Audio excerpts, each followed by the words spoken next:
વાત કરીએ રમત જગતની તો શૂટિંગની રમતમાં ભારત સૌથી વધુ મેડલ્સ મેળવી શકે તે હેતુથી પ્રોજેક્ટ લીપનું આયોજન કરવામાં આવ્યું. અમદાવાદની રાઇફલ ક્લબ ખાતે આ પ્રોજેક્ટ લીપનું આયોજન કરાયું.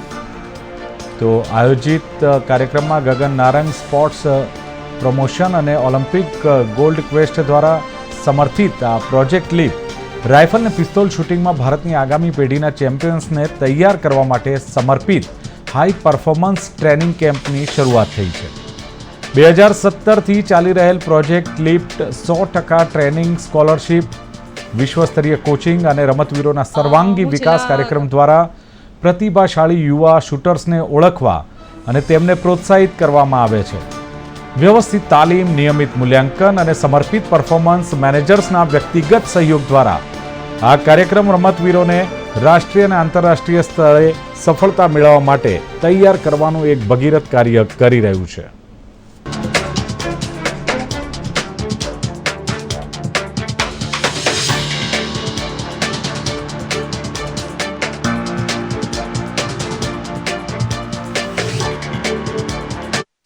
હું છેલ્લા 15 વર્ષથી શૂટિંગ સ્પોર્ટ્સ સાથે જોડાયેલી છું અને જીએસઆરએમાંથી એક સારો સપોર્ટ મળ્યો છે, જેમાં ઓલિમ્પિક લેવલના જે એથ્લીટ્સ માટે અને ખેલાડીઓ માટે એક સારી ઓપોર્ચ્યુનિટી માટે અવેરનેસ પ્રોગ્રામ શરૂ કર્યો છે, જેમાં એક શૂટર્સ જે છે એ પોતાનું કઈ રીતે શૂટિંગ સ્પોર્ટ્સમાં આગળ વધે એના માટેની પૂરી માહિતી આપવાના છે.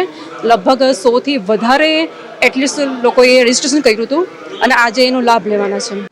ये हमारा 10th ईयर है प्रोजेक्ट लीप का, जो राइफ़ल एंड पिस्टल दोनों कैटेगरीज़ का है.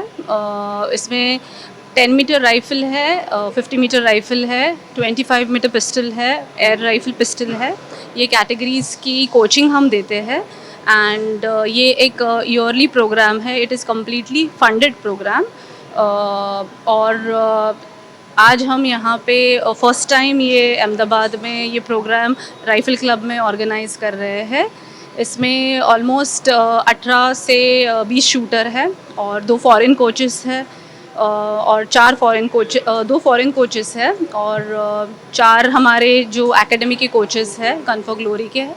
सो इसका एम है, प्रोजेक्ट लीप का एम है कि एक स्टेप से हम दूसरे स्टेप को एथलीट को पहुंचाते हैं. इसका सिलेक्शन प्रोसीजर हमारा साल के पहले शुरू होता है और ये एक ओपन इनविटेशन है जो पूरे इंडिया में जितने भी एथलीट्स हैं उनको वो अप्लाई कर सकते हैं. एक मिनिमम क्वालिफिकेशन स्कोर होता है जो राइफ़ल के लिए है और पिस्टल के लिए है. एक मिनिमम सिलेक्शन ट्रायल का कोर्स होता स्कोर है जो होता है.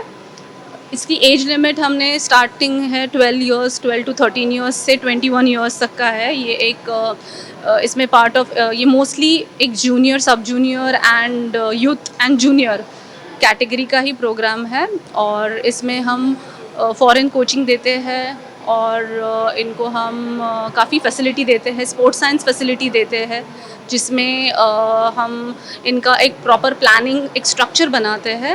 मैं 10 मीटर एयर राइफल इवेंट करता हूँ. अभी मैंने जूनियर वर्ल्ड चैम्पियनशिप में गोल्ड मेडल जीता जो जर्मनी में हुआ. मैं अभी यहाँ पे प्रोजेक्ट लीप कैंप अटेंड करने के लिए आया हूँ. यहाँ पे हमें फॉरेन कोचेस और जो ओलंपियंस है उनके कोचेस भी हमें कोचिंग करते हैं, सपोर्ट देते हैं, पैलेट सपोर्ट देते हैं और फैसिलिटीज़ भी बहुत अच्छे देते हैं. और मेरा गोल है कि मैं ओलंपिक्स में इंडिया को रिप्रेजेंट करके गोल्ड मेडल जीतूँ. ઓલિમ્પિક ગોલ્ડ ક્વેસ્ટ અને ગગન નારંગ એકેડેમી આ બંને સાથે મળીને એક જબરજસ્ત ટ્રેનિંગ કેમ્પનું આયોજન અમદાવાદના રાઇફલ ક્લબમાં કર્યું છે. આ ટ્રેનિંગ કેમ્પમાં એ ખેલાડીઓને બોલાવવામાં આવે છે જે મેડલ્સ માટેના ફ્યુચર પ્રોસ્પેક્ટ છે. ભારત એશિયન ગેમ્સમાં, કોમનવેલ્થ ગેમ્સમાં અને ઓલિમ્પિક ગેમ્સમાં આપણે સૌ જાણીએ છીએ તેમ સૌથી વધારે મેડલ્સ એ શૂટિંગમાં મળે છે અને એના અનુસંધાનમાં આ ખેલાડીઓને અહીંયા તાલીમ આપવામાં આવી છે. અહીંયા આગળ જે સુવિધાઓ છે વર્લ્ડ ક્લાસ છે.